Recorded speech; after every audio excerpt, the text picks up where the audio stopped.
Hello everyone and welcome to this tutorial about playing chords on the Eigenharp Pico. So last week was the first Pico users get together and several people were pleased about the videos that I have recorded before about playing scales on the Pico and how to connect it to GarageBand. And they've been asking to record some more and more specifically about this particular topic, which is playing chords on the Pico. The reason is that apparently some people are picking the Pico up without having any prior knowledge of a musical instrument.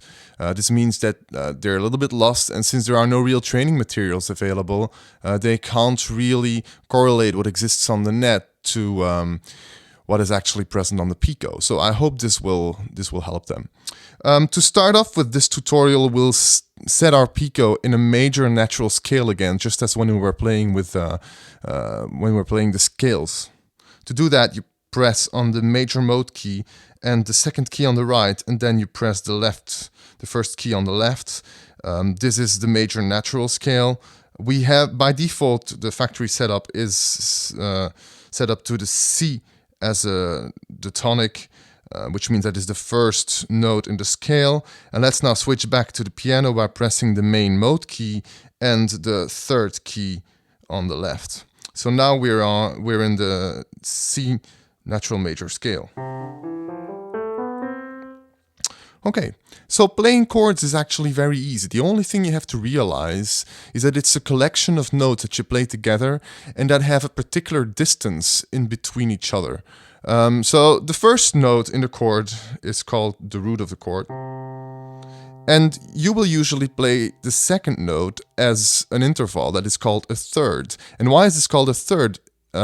It's simply because it's the third note when you start counting from the root. So this is the first one, it's the root, second and third, which means that the C chord, since we're in a C scale here, the C chord will have an E note as its third, as its second note in the chord, which is a third interval. And in this case, it's a major third. And this gives the name to the chord also, saying that it's a major chord. If the distance is a minor third, you will be playing a minor chord. Now, the third note you will want to add to the chord is the fifth note while starting to count from the root. So 1, 2, 3, 4, 5. And this is the G note. And now to be able to play these three easily together, you basically press down with your index finger horizontally across both rows. And then you add your ring finger to play the third, to play the E note. Right? So this is a C major chord. Now, to be able to play the next chord in the scale, starting from the D, so the second note in the scale, this is very easy. You just slide down one position. So this is D minor. The first position is C major, and this is D minor. Okay? This is possible because when you set the Pico in a major scale, you don't actually have to worry about the distances in between the notes. Each key is basically the position in the scale. So this is the first position, the second position, this the third position. And all the distances are automatically covered by the Pico. So we're playing the C major scale, the C major chord, the D minor chord. And now to play the third chord in the scale, which starts off from the E here, you basically count to 3 again. 1, 2, 3. And then we go on to 5, 4, 5, meaning that you play this note, and this note. And to be able to play this, instead of pressing down horizontally with your index finger, you press down horizontally with your ring finger.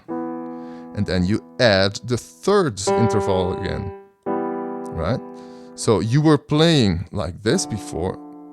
What you basically do is shift those fingers around. So this is the E minor. So C major, D minor, E minor. And then to play the F major chord, you slide your fingers down one position again. So E minor, F major. Now to play the next chord in line, which is the G chord, right, which is located here. This is the first note, the root of the G chord. You count the intervals again. So 1, 2, 3, 4, 5. Now the problem here is that you have to add the second hand. This isn't very comfortable if you want to play a melody with your right hand and play the chords with your left hand. Now there's a solution for this, and that is called chord inversions. Basically, this allows you to leverage the fact that chords are determined by the distances between the notes and not the actual notes that you're playing. So you can actually substitute a note from an upper octave by a note from a lower octave and vice versa. So instead of playing this note here, which is the D, you can play the D here and play your G major chord like this. So you have your index finger, your middle finger, and your ring finger in a sort of triangular pattern. So that's G major. Now to play the next one in line, A minor, again you shift it down a position. So that's A minor, right? So we've got C major, D minor, E minor, F major, G major, A minor.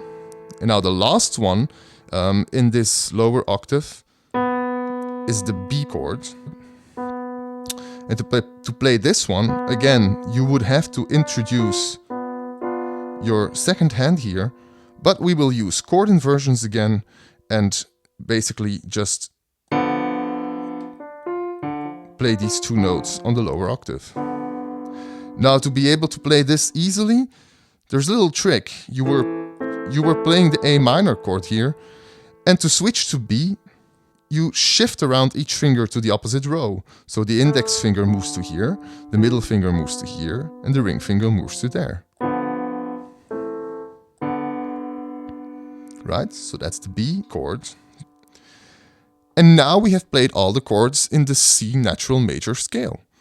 To start the next octave, you actually have this next root C located in the lower part of your pico. So you had the root here, the C, you've got another C here. And to play the third again, you would have to count to 3 upwards and have the fifths added here. But instead of doing that, you can actually play the same 2 notes that you played in the first C major chord, right? These 2 notes. And instead of playing the root here, you just play it upwards. Right? And then the upper octave, in case you want to play chords with your right hand and, for example, play bass line with your left hand, these chords are very similar, except that they're shifted by 1 position. Since on the lower right key here of this part of the pico, lower right key is a D and it's not a C as here. So you will start off with a D minor chord again by holding your index finger horizontally and adding a ring finger, D minor, E minor, shift those fingers around, go to, so we had D minor, E minor, shift those around to play F major, G major. Now take the triangular pattern, A minor, the B chord, and then shift your fingers around to the opposite row. And you've got C major. So we've got a C major here, C major here, and C major here. And then you've got an extra one, which is the last note that you can play in a 2-octave natural major setup on the pico. This is a D note, which is very similar again to the C chord here, right? Which is a little bit difficult to play if you're not used to it. So let's go over the whole scale. C major, D minor, E minor, F major, G major, A minor, B, C major, D minor, E minor, F major, G major, A minor, B, C major, and D minor. So, I hope this was useful, and thanks a lot for watching. Bye.